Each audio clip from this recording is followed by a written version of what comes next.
As the Earth's petroleum reserves dwindle and concern for the environment increases, car manufacturers and other fossil fuel-dependent industries that have been searching for alternatives are beginning to place high hopes on a fuel that is lighter than air.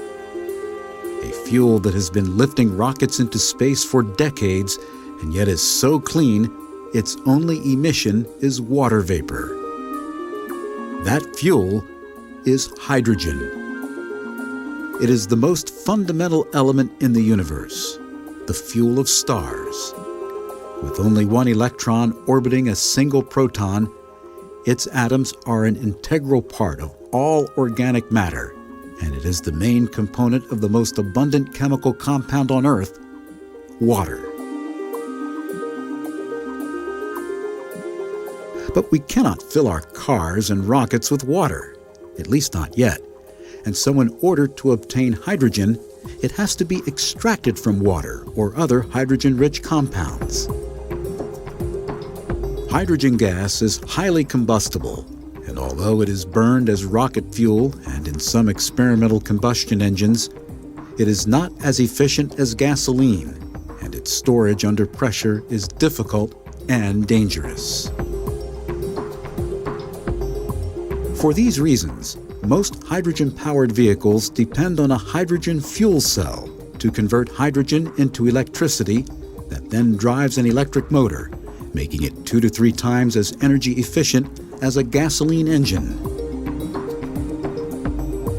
And hydrogen fuel cells have been providing electric power to space capsules and shuttles since they began mankind's adventures into space.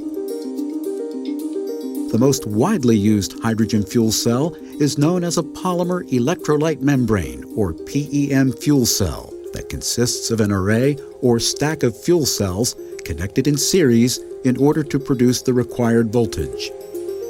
Each cell is made up of a plastic membrane, 2 thin platinum catalyst layers, 2 electrodes, and 2 isolating plates.